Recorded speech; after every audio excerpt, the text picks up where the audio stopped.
Mark Coleman. Man, I meant to call you today. Mark, I'll text you or call you right after the show, man. I had it on my list to call you, and I forgot all about it. I thought about it earlier, but I thought you was probably working, so I didn't do it. Man.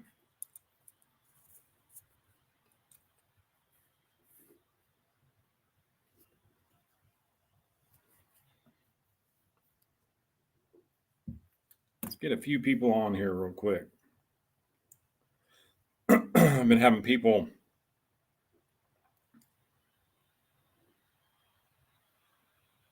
text me all kinds of questions this afternoon, so got most of them on my phone. Most of them wrote down here, so throughout this we'll be talking a little bit about them. They're still texting me about them. That's good.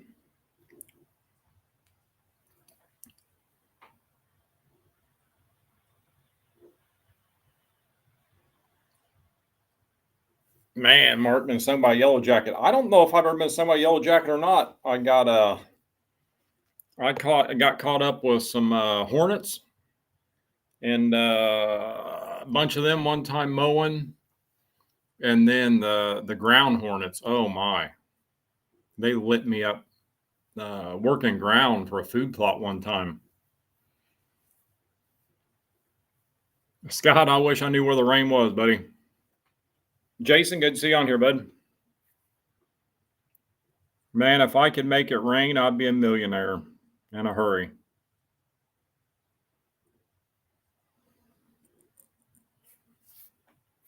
That is about every phone call I have received since probably about early last week is all everybody's dry.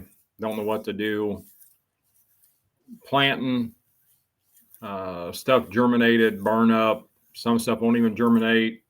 Weeds taking over. It's just been crazy. Old John Seats made it on here. Good to see you on here, John. I hear you, Scott. It's hard right now with this dry spell. It is horrible.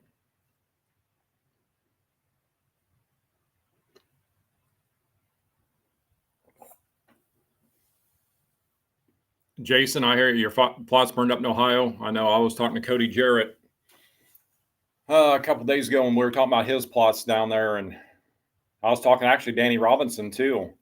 And man, Danny even sent me a video of what it looks like in the woods there where he's at in Ohio, southern Ohio. It almost looks like it's November. All the undergrowth and everything is dead. I mean, it just blew me away on what it looked like.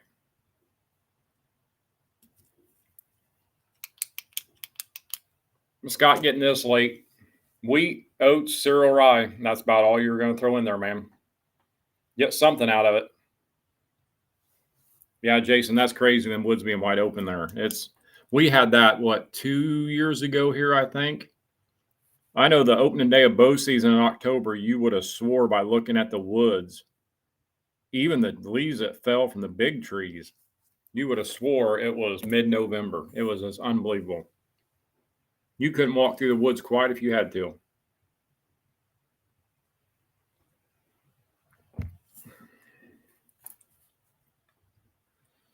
Well, guys, like I've said before, the topic tonight, maintain your annuals.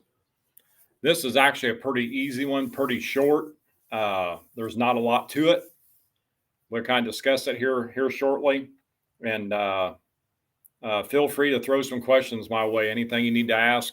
I do have some wrote down here on paper. I got some on my phone. I've had people today, ever since I put the post up earlier today, sending me questions, stuff like that. So I've been writing them down. I've been saving them on my phone after answering them for them guys. Some of them, they can't be on here tonight. So I just thought I'd kind of go through some of them as well.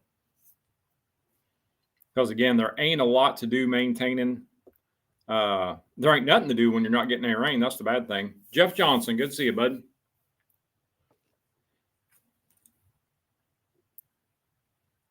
I would give anything if we had rain and all we were fighting was weeds and everything else on our plots right now. I'd give anything for that. Heck, weeds and grasses can't even grow. Jeffrey, good to see you on here, bud. Your fall, winter, spring's doing great. Perfect. Spread clover, Budak 200. Perfect, man. Glad to hear that, bud. I'm glad yours are doing good because a lot of ours aren't just because of the rain issue we're having. So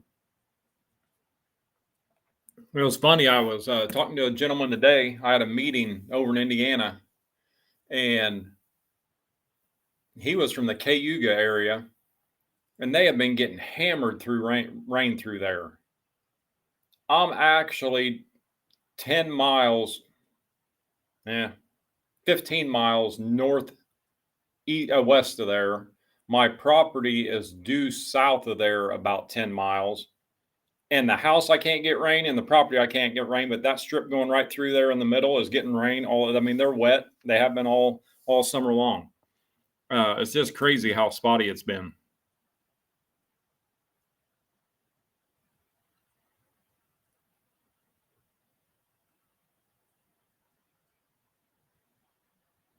Yes, yeah, Jason, talking about New York. Almost too much rain. Mark, yes, fall, winter, spring would be a good one to put in after the corn and beans come out. Now the radish is in there. You're not going to hardly get any tubulars out of them, but you will get that big green growth. It's really going to depend too where you're planting them at, how soon they get them out. I always throw the honey hole in mine just because I know I'm going to get a lot of big green leafy plants. I'm not worried about the bulbs, but the fall, winter, spring will do good. The cereal rye and all that do very good for you. So yeah, that's a very good one. Fall, winter, spring, honey hole, and lights out. They'd be killer mixes to throw in after the corn and beans are out. Jason, I hear you. We're all tired. It's dry and dry Northwest Ohio too. I know it is in the South there. You're saying it's dry in Northwest too. That's crazy.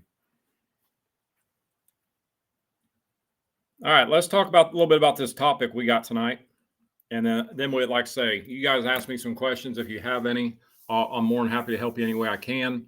I have some here that might pretend to, be good for you guys as well. So lot of questions today. Again, a lot of them are doing because of the dry weather. People can't get stuff planted. Not getting any moisture, weeds and grasses taking over. Other people, the weeds is so dry, the weeds and grasses won't even grow. We're just down to the wire, especially here in the Midwest. It's going to hurt a lot of people wanting a lot of food out there. John on here said he got 3/4 inches of rain on Saturday. Man, I wish I could have got that Saturday here. We got a little bit on Friday, but not enough to even. You can't even. I don't even think it watered a weed. Just a very little bit. Jimmy from Mississippi, good to see you on here, bud. But all right, like we're talking about tonight's topic. We're looking at. We always talk about maintaining our perennial plots. So tonight we're going to do a little discussion on maintaining our fall plots. Now I know I touch on this quite a bit throughout the summer months, just because I know it's coming up. But when it comes to your annual mixes, 99% of your annual mixes are going to be a broadleaf type plant. So with that said, you want to steer away from putting any kind of broadleaf herbicide on an annual plot. Yes, you can put 2,4-DB on your perennial plots as your clovers, alfalfa, stuff like that. You do not want to use this mix on your annuals, your radishes, your turnips, your collard greens, anything like that. Trophy rate, you do not want to use a broadleaf killer on them. So now grass control, a different story. The same as what we use for our perennial plots. The clethodim. The clethodim is a perfect one to use. I'll pull one up here just so for the guys that haven't seen it. The clethodim is a perfect one to use for your grass control and your annual plots. Now, if some of your annual mixes, depends on what you're planting. If some of these annual mixes have a grass species in them, it will kill them. So just to let you know that this is for the broadleafs only. If you do have grass in there, just like our grade 8 mix, it has a variety of rye in it. A lot of people cannot stand rye. They hate rye. Me, I love rye in its growing state because rye will offer about 28% protein in its growing state. That's why the deer hammer it so much. When it grows up, it matures out. That's when you see it just standing there and the deer not doing anything to it. Best thing you can do that rye is cut it just like you do your clover if you're planting it early. But what I'm getting to is like our grade 8, it does have the rye in it. It will kill that ryegrass out. So, but anything else like our honey hole, stuff like that, you don't have to worry about it.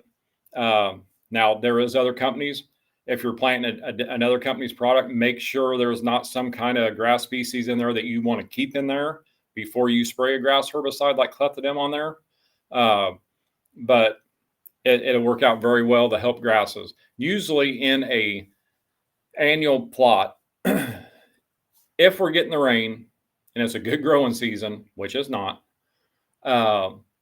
you'll start getting a little weeds and grasses in it while they're germinating and stuff like that. Then the big leafier plants will grow out, shade them out, kill them off.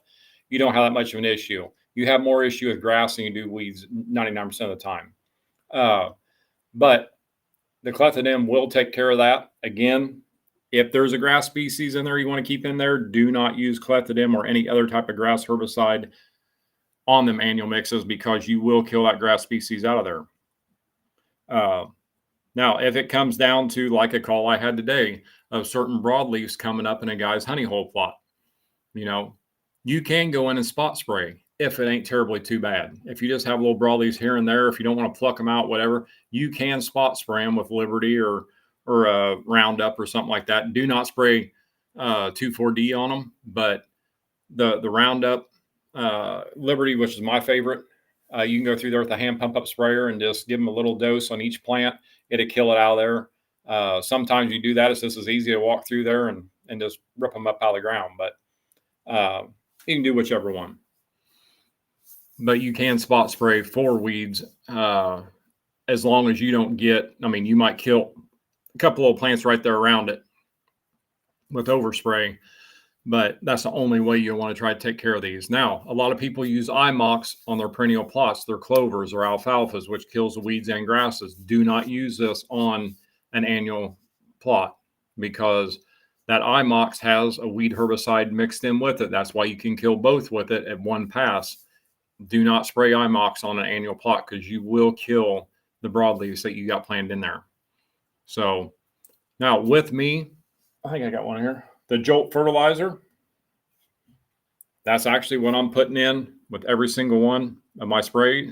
So if I'm spraying clethodim for the grass control, I'm fertilizing as well. And it's also a good time if you want to work on your soil condition, the Plot Max soil conditioner, you can mix it right in with that herbicide, with that clethodim, and kill them weeds right out of it. Or kill the weeds out, kill the grass out of it, and condition the soil. So both them products you can mix right in there together with your herbicide, your clethodim this time. I keep saying herbicide, but I want to say cleth, your grass killer. But you can mix both them in there and do a one pass application, kill the grass, condition your soil, and fertilize the plants. So that's the easiest way to do it. A lot of people ask it, can you mow your plots, your annual plots? If you're having a good growing season, should I mow them? They're getting big. We want these plots big. We want them healthy. What a lot of people have happen, and this kind of goes back to the planting. So if any of you are doing it, for next year to wait a little bit. When you're having that great big overgrown growth, especially out of your brassicas, or they're getting real stemmy, it's because they're planted too early. You never want your brassica plots, like your honey hole, your slam dunk, fall, winter, spring, lights out. You never want them brassicas to mature out prior to a frost. You want them in that growing state. So if you're having a great big overgrown mess, you're starting to see some stems come up out of them, you're starting to see some flowers come on certain things, that's kind of a telltale sign that you're planted too early and the plants are not going to be as palatable. They might not turn as sweet as they should. So always make sure you plant them a little later. Watch that maturity date and always plant them so they're still going to be in that growing state and not matured out prior to the frost. So That's usually why a lot of people think they need to mow them, because they do get them planted too early. And don't get me wrong, it's hard not to when you see a good rain coming in, like here in Illinois. Got good rain coming in, got good moisture coming in July. Like, man, I need to get out there and plant them. But I got to tell myself the 15th of August, if it's too dry, I just wait, because I do not want them to churn out prior to a frost. But there's not a whole lot to deal with when it comes to maintaining your annual plots. Unless you're getting into, like, let's say your barricade, barricade, which is our shield product, the Jolt fertilizer. That's a good maintenance thing right there. Pour the fertilizer to it. Then annual plots, pour the fertilizer to it. If you don't have any grass and weed control, pour the fertilizer to it. Now, them plants are probably getting up at this time. Them plants, if they are growing right, you're getting some pretty big plants. So running over them is going to flatten them out, is going to kill a lot of them where you're running over. Smaller areas, that's where a backpack sprayer works out very well. A lot of my kill plots, I design them where I like a narrow, long plot. And number one, I like the narrow plot so I can shoot all the way across it. And anything that walks through that plot, I can shoot to the other side. So I know if it walks through the plot, I can hit it, and I can hit it comfortably. So I like a narrow, long plot.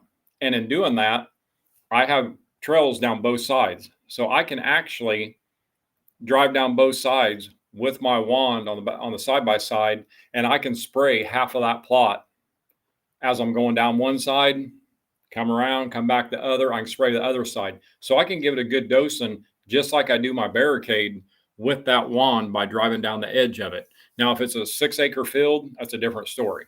You got to have a pretty good sprayer for that one. But when it comes to the bigger fields, I just pretty much say, get the widest boom you can get on back of your ATV or whatever, and only run the same passes that you run. So you're only killing the plants in certain areas where you're traveling through. Don't zigzag all through it. Just go straight down, over, straight back. You'll have a few spots there that you're going to have some tire tracks in, but it ain't that big of a deal, because with that much acreage, you got a lot of tonnage of food out there. But the barricade loves the nitrogen. So this time of year, instead of using granular, I love using a foiler fertilizer like the Jolt. And again, you can spray it with a boom sprayer. Like my boomless sprayer, I've said many a times, on back of my 3-wheeler, I can turn it sideways and it will blow a fan out sideways. So I will drive right beside that barricade and I'll shoot it up and over it and just let it rain down on top of it. So that works out very well. Or I'll just use a hand sprayer as I walk through or drive through, just out the door of the side by side, and just kind of let it rain over it, shoot it up, make it a mist so it just kind of misting down over it, and it works very well. But it loves that nitrogen, and I just have better luck using it this time of year with the big growth out of it than I do trying to get in there and getting granular spread with it being so thick.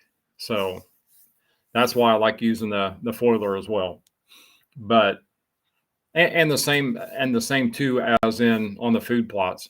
I love using the foiler just because it's hard to throw that stuff across that field. So you got to drive in them plots, especially if it's a small, narrow plot. The longer, narrow plots like I have, I'm going to have some tire tracks going through it, trying to run a spreader through it. So I like using the foiler.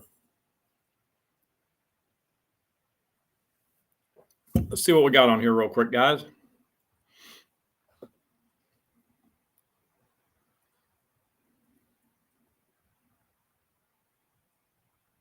Oh, Timmy Lambert, good to see you on here, bud. Hopefully you're building that deer blind. Doug Lamb. Jeff Johnson, will Jolt absorb into the soil and still work, or is it strictly absorbed through the leaves? No, it will work sprayed on the soil. Actually, Jolt is actually designed as in a pre-planting method, is to actually spray your first dose on the ground and then come back after them plants are 3 inches tall. So yes, it will absorb right through the soil.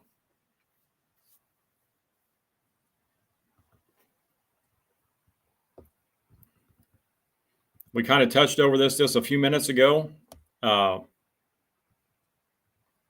No, Timmy Blue Tongue hitting me. Oh my! I'll call you after I get off here.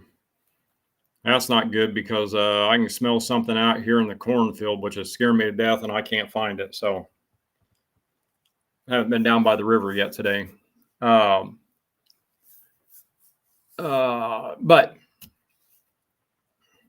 one thing I've been asked today probably 5 times, if it's not 6, and I kind of discussed a little bit here a minute ago, is right now people are worried because they can't get their plots in because it's so dry.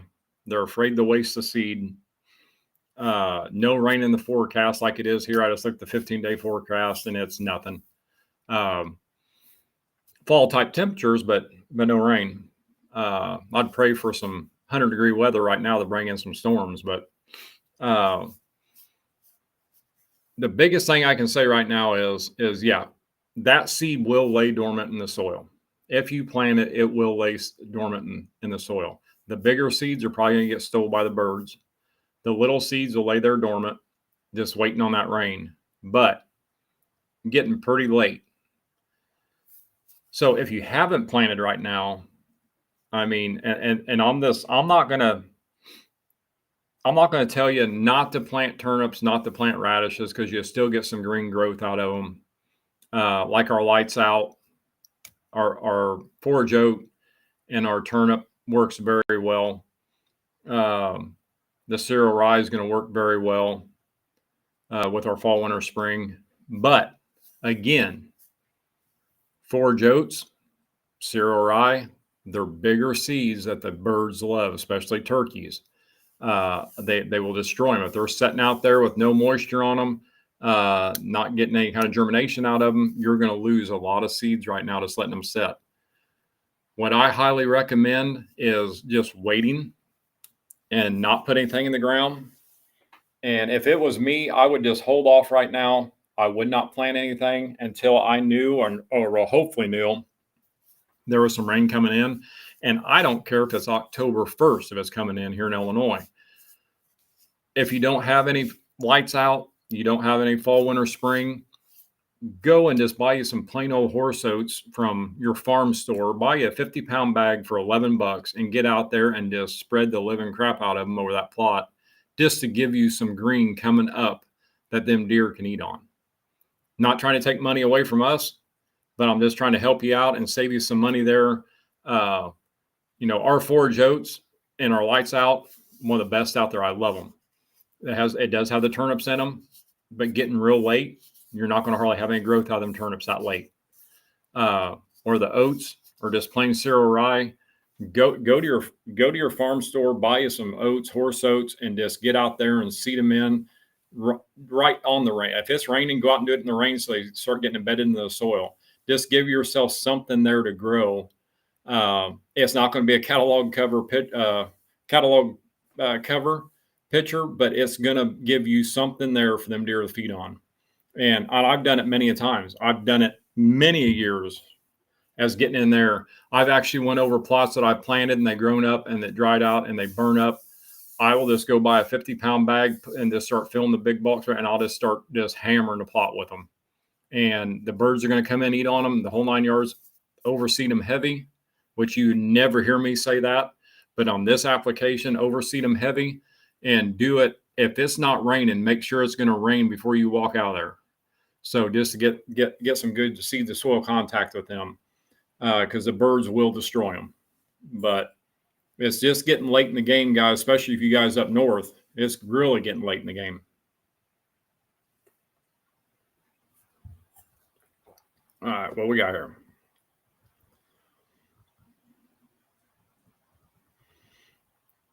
Passion for the Wild, wonderful. Hey, how's it going, guys?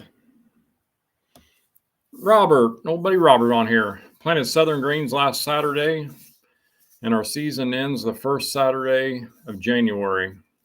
When do you recommend to disc it under or leave it alone till so? Just leave it alone, bud. Just let it go. And that winter wheat stuff's going to come back up next spring. Beautiful. Offer them deer a lot of high energy, a lot of high protein.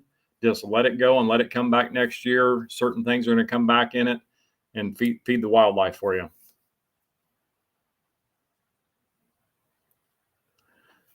Anthony, that's a good question. Is a heavy morning dew fog enough moisture to germinate seeds? A very heavy dew can actually do that. The negative thing about a very heavy dew is it could try to start the germination process, and then it gets hot, and the seed, it just kills the seed. That's the negative thing.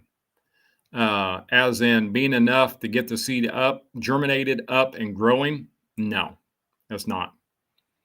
But a heavy dew is keeping a lot of these clover plots around here alive right now, just because that's the only moisture they are getting in the morning and evening with the heavy dew. That's the only thing that's letting them survive right now. But a heavy dew is actually hard on a seed. Now, a seed that's covered properly, let's say peas or beans, something like that. If you're a half inch or deeper with them, you're a quarter inch uh, with your brassica type plants, then you don't have that much of an issue because the dew's not enough to really penetrate like that. But the seeds setting up on top of the soil, that's the ones that you're probably going to lose, because they will try to start their germination process and then not have enough moisture, and then the sun will just burn them up during the day. So, but that's a very good question. I get asked that a lot. I've done a lot of research on that one.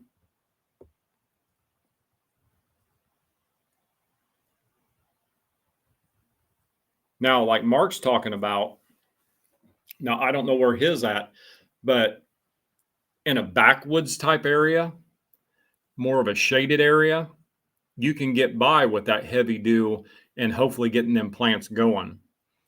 Straight out middle of the sun, you could have some issues with, but more of a shaded area, just like you see a plot that's shaded on the edges, how much bigger the growth is as it starts growing as out in the sun, kind of the same thing. So you can have better results, better luck in a shaded area with that heavy dew.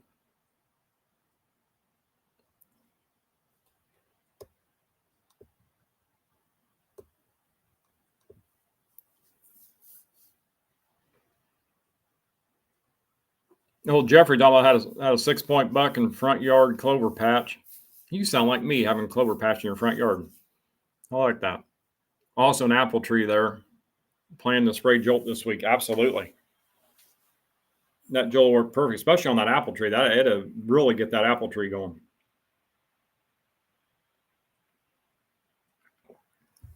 All right, another question I got here. Like I say, guys, ask all you want, because the topic tonight's not one that we got a lot to talk about. And if you're joining on here since I've been talking about it, if you want me to go over it again, I definitely will, on what to spray on your annual plots and stuff like that. Another question I get asked here is, can I, or will it help if I water my food plots to try to get them to grow? Well, there's two ways to look at it. Watering a food plot that's an existing plot, knock yourself out. But when it comes to trying to plant a food plot, broadcast the seed, call the packet in, and then trying to water it, you need a good 3/4 to an inch of rain to really get that process going. So you're looking almost 40,000 gallons of water per acre to give you that 1/3, well, give you that inch there. So you're looking anywhere from 30 to 40,000 gallons of water to really do some good. If you can't give them plants that and continue to give them plants that every couple days until they start emerging out of the soil, then you're actually hurting the plot instead of helping it. So some water is actually worse than no water at all, because again, like with the dew, it will start the germination process and then it cannot finish it, and the seeds will just die. So it is best to, unless you can get in there and you got a big, a big pull behind tank, something like that, that you can dump that kind of water in it every couple of days to get the plants up 2 to 3 inches, then I would not do it. But if you can, more power to you. I'd give anything. If I could get a tank to my plots, I'd buy the tank tonight, but I just cannot get it to them. And, because I would go down every other night and I'd dump 50,000 gallons of water on them just so I can have beautiful plots, but I can't do it. because I can't get to it. So some water can be bad.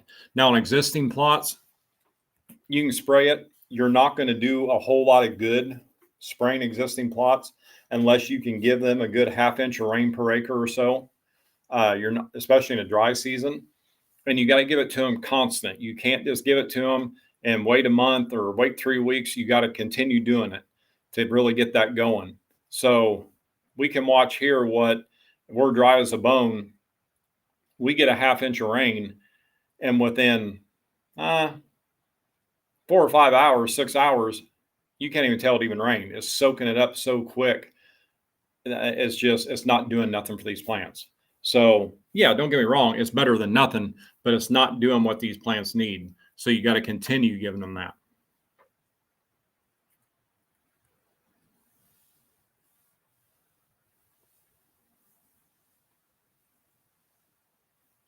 Rob, actually, yes, exactly what we're just talking about. A heavy dew can actually kill that seed, and meaning like what you just said there, crack the seed. It can actually try to start the process, the germination process, and then there's not enough there, and then the heat of the day will burn it up. So yes, you're exactly right. It can ruin your plot in a hurry. If the seed is covered like it should be, then you have better chances of it surviving just because the dew won't penetrate that deep. But if the seeds are setting up on top or just barely in, then that's when you're going to have a big problem.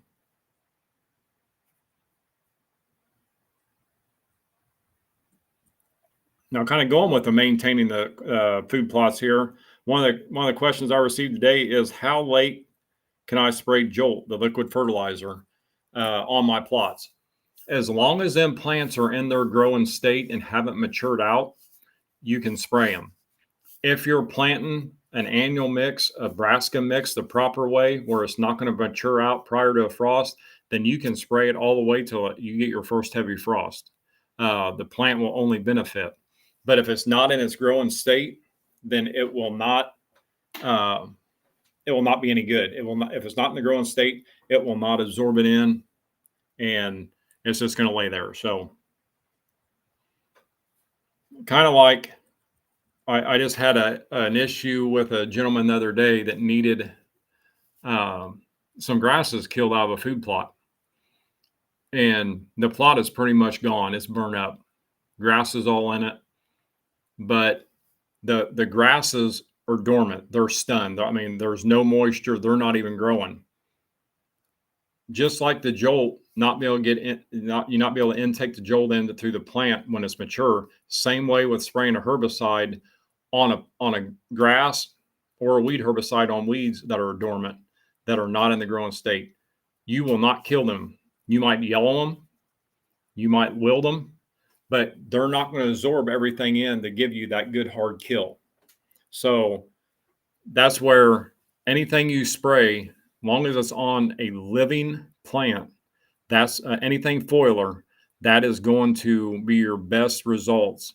But if it's in the dormant stage, you'll never get 100% out of it.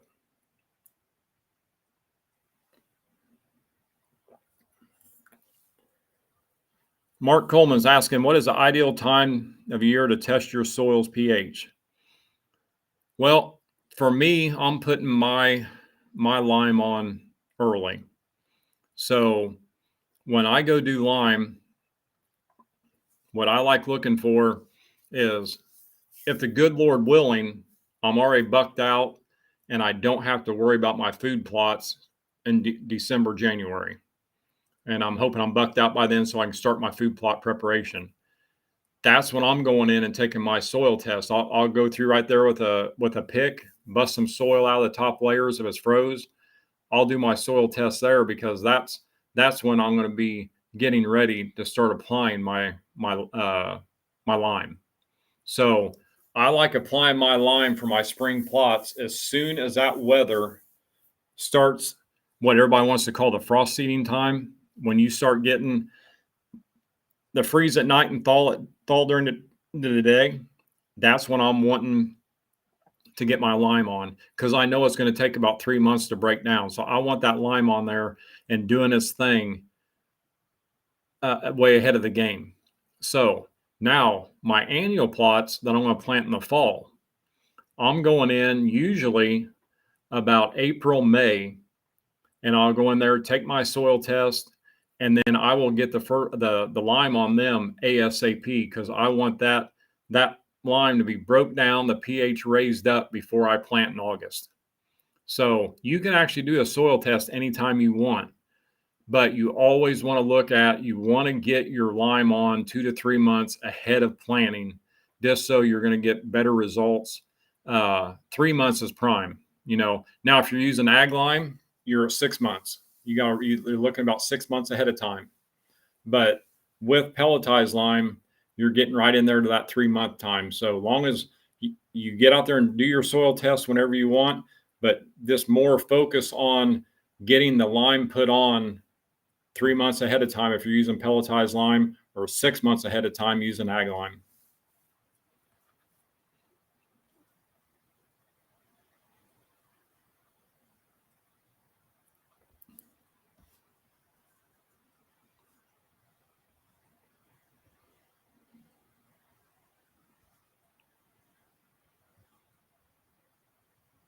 Robert, you're asking, is that why it's best to spray days after you mow it?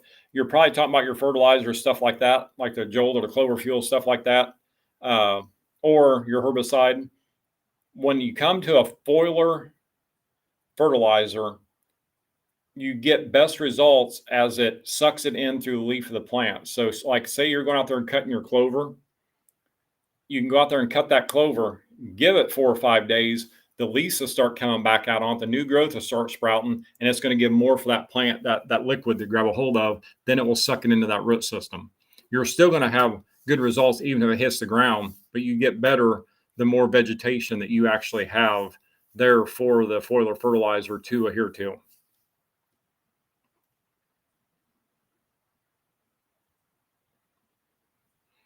Mark, what is the most drought tolerant seed or mix that AK sells? The number one is chicory. Chicory is a plant that's running anywhere from a 10 to a 15 foot root system. So you're looking at a plant that can absorb nutrition and moisture from way down deep. Now, when it comes to the second, you're looking more like our trophy clover mix with the forage clovers. You're looking at a plant that's going to have a 3 to 4 foot root system. So a lot of these plants are a real shallow root system, but when you deal with your forage clovers and your chicory's number one. Chicory is going to withstand a lot more abuse from Mother Nature, especially in a drought type situation, more than anything. And we do carry that. The trophy clover actually has it and the forage clovers in it together, and then we also carry the chicory in 1 pound bags.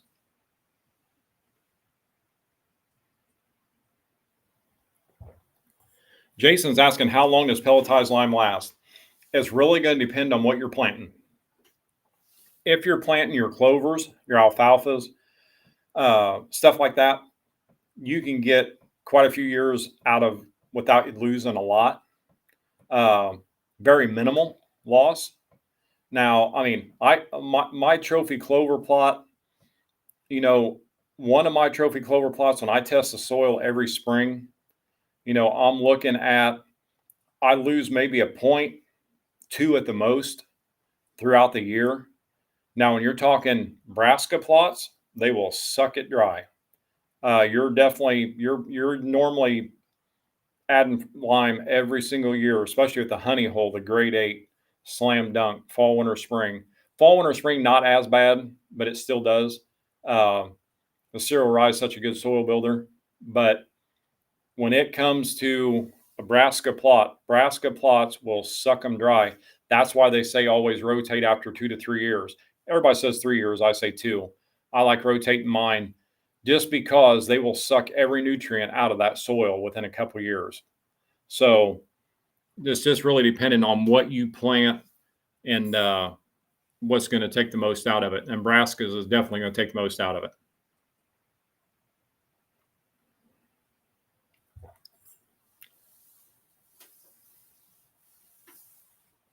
Doug's asking if chicory is decent for sandier soils or hard packed clay or hard packed soil, clay type. It will grow better in clay than it'll grow better in clay and black soil and loomy soil more than it will be sandy soil. It doesn't like a real high concentrated sand. So you're going to get better out of your, kind of sandier, what I want to call sandier soil, more of a loose soil, your clay and your black. But the sandy soil, it does not grow very well in. Jeffrey, yes, you can frost seed chicory.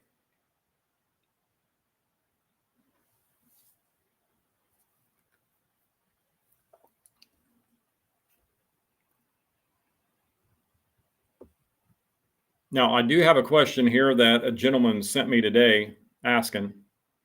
Sorry, it was a phone call. And it made sense because he's actually watched these and listened to me talk on here before. And he's heard me talk about planting red zone in the fall of the year. And he was wondering how late he could plant red zone. There's a couple different ways you can look at red zone. Red zone is an awesome all-season food source if planted in the spring, and an unbelievable early season attraction if you plant it in late summer, early fall. But if you do not have enough acreage to plant it, the deer will wipe it out in a couple nights. I personally won't plant red zone unless I can plant 2 acres would be my minimum with the deer numbers I have. But planting it late this time of year, if you have a big enough area, it's unbelievable what you could have for an early season plot, just because you're only going to have growth about that tall. And it's going to be green when everything else is dying off, and it'll be crazy. But it's also going to have a lot of deer pressure on it. So you got to be able to have the acreage to plant it. It is a fast growing. It will germinate and pop right up there with the right moisture, but you're never going to have the growing season to get anything out of it except the stem growth. And the deer they're only going to allow that anyway, because they're just going to nibble it to the ground like they do soybeans. So yes, you could plant some if you have a big enough acre. And just kind of, I know the deer numbers I have on one of my farms. I know the deer number I have on this place. If I planted a half acre of it and it germinated, I would never know it even germinated, because overnight they would pick it clean. That's how the deer would eat it. So I've seen it done. I watched it on camera. It is nuts having a camera on a small test plot of red zone and watch there be no deer in it at all. And then all of a sudden the next morning you get up after a good rain and a couple of hot days, you get up and there's 75 to 100 pictures on your cell camera, and you look and it's deer all over this plot, and you go out there and all it is foot tracks, and you can't find one sprout nowhere. And it sounds crazy. It sounds unbelievable, but I've seen it done many a times. So just take the deer you see out eating soybeans. Just imagine what they can do to a small plot of soybeans and peas. So a half acre is actually a decent sized plot, but it's not when it comes to soybeans and peas or corn.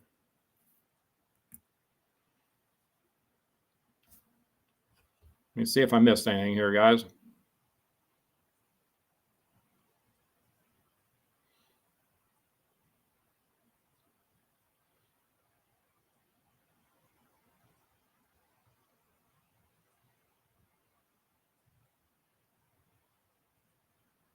Well, I don't think I missed anything. You guys got any more questions? Just yell at them here. I'll answer a few more of these that the guys have here that sent in to me.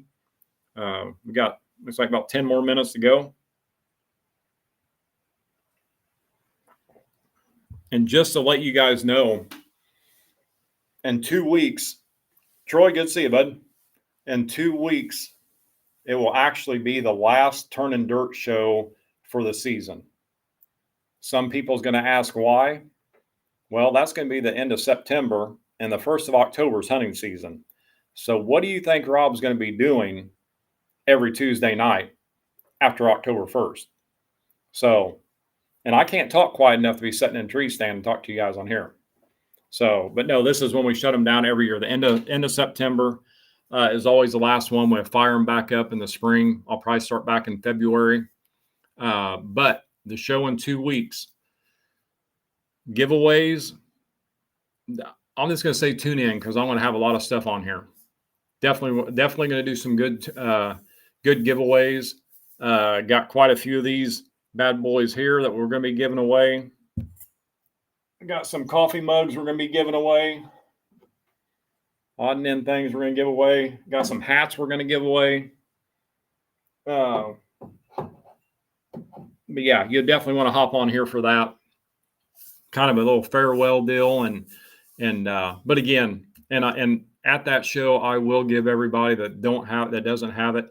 You will have my email address, my phone number on here. So if you have any questions, anything like that comes up, you're more than welcome to call me, email me, text me, and I'll help you out in any way I can there.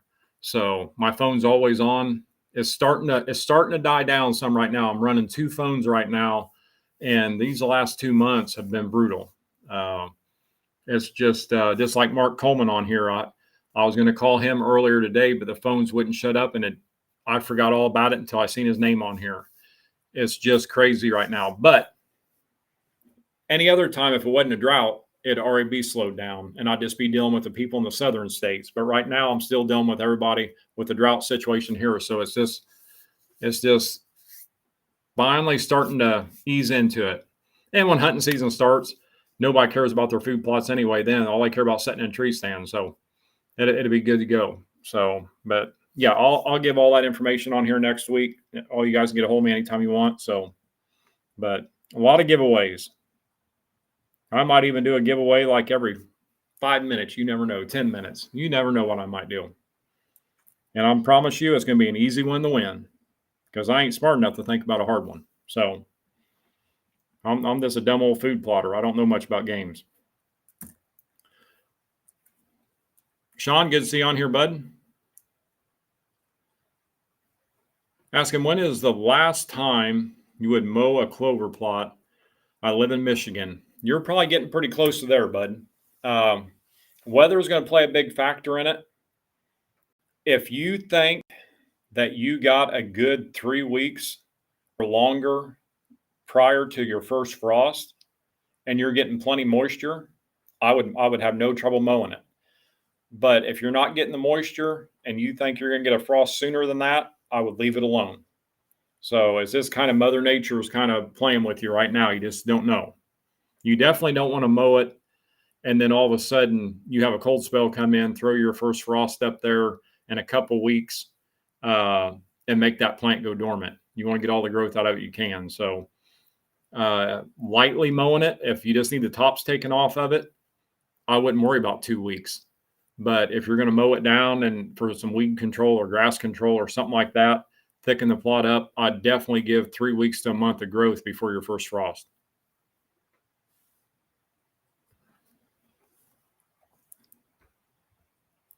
Doug, you're like me. Yeah, right. Easy to win. Ha ha. I could buy every single ticket except one and not win one. So not win a thing. Except for the Illinois show, I did win a crossbow and like 6 bags full of goodies. So I can't really complain on that one. That was a good one. But I'm getting ready to go to a Whitetails banquet in Southern Illinois here in a couple of weeks, and I guarantee I'll spend $500 and not win a thing.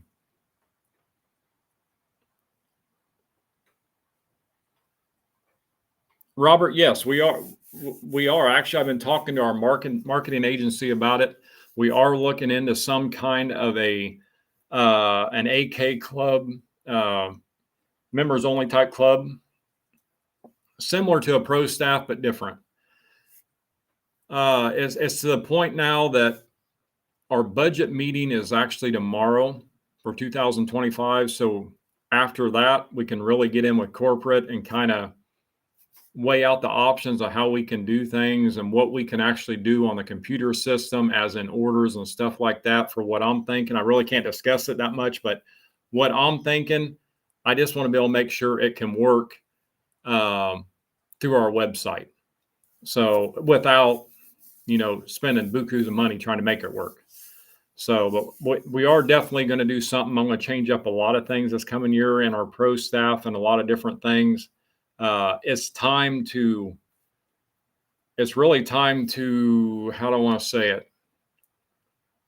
Not catch up, but stop with the same old stuff and offer our guys more stuff, do more for them, especially the ones that do the most for us. And this club would really help with that too. I guess I want to say more of an elite staff. I guess that'd be the perfect word for it. More of an elite staff instead of a pro staff. We'll have an elite staff to go along with it. But we have about a half a dozen ideas on how to become an elite member. We just got to see if it's going to work.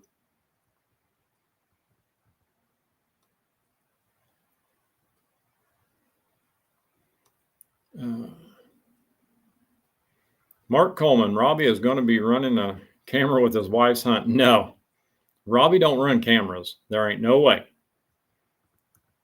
I did that for many years with Muzzy, and I am not, no, it'd be hard to catch me in a tree stand with a camera ever again.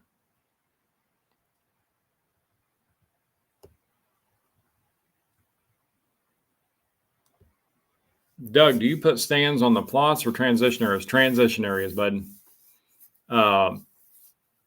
I did away with putting stands over plots quite a few years ago, just because it's so hard to get out at night without blowing deer out. So I do a lot of transitioning spots. Now, with my banks blinds that I have put up, I do have some on the edge of the plots, but that's where my barricade comes in on how I can get in and out of it. And one of my tools that I do that I love doing is I always got a coyote howler with me. And every night when I get ready to leave and it's pitch black dark, I yelp out on that coyote hauler and scare all the deer off the field. And then I get out, walk behind the barricade back to the road. So I never get out without howling at these deer. So I'd rather them think it's a dog than something else. So it's a pretty easy way to get them away from the blind. If they're close, if they're farther away from the blind, it don't bother me. I can sneak out the back of that banks and they have no clue I'm even there. But if they're close, I always yelp a few times. But the transition stands, my stands, I'm always putting them to and from. So I never put them on top. Donnie, can I seed slam dunk and honey hole over each other at the same time? Absolutely. Honey hole and slam dunk is one of my favorite things to do, and I've done it for 20 years. I love that, them two blended together. Just make sure you ration out the mixes and don't plant it too heavy. So, and what I mean by that, you probably already know, Donnie, but if you're doing a half acre plot, don't put a half acre's worth of honey hole on and a quarter acre bag of slam dunk. Put a quarter of honey hole and a quarter acre of slam dunk.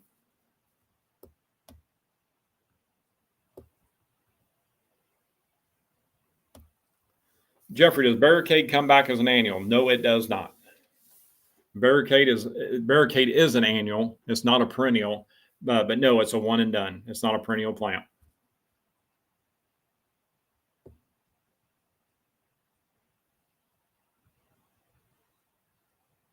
Old Danny DeFoo, how you doing on here, bud? Congratulations on your show there, man. I think I said that on there on Facebook. I hope I did too. I meant to, if not. All right, guys, we got 2 minutes. I think I got everybody's question answered on here. If not, tell me to look again. But they're going to kick us off here in a couple minutes. And I'll start thinking about some very easy ways to win. If you guys will win some prizes in 2 weeks here.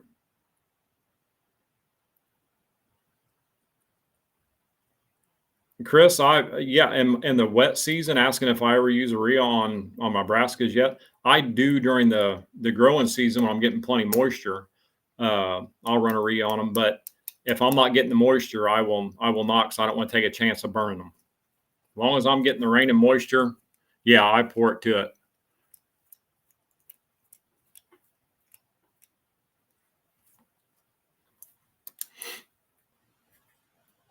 All right, guys. Anything else? We got about a minute left here. What else you guys got for me?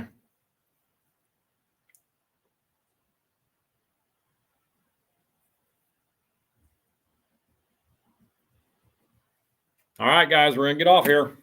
I'll see you guys here in a couple of weeks. Mark, I appreciate it, bud. Mark, I want to call you. Stick by your phone.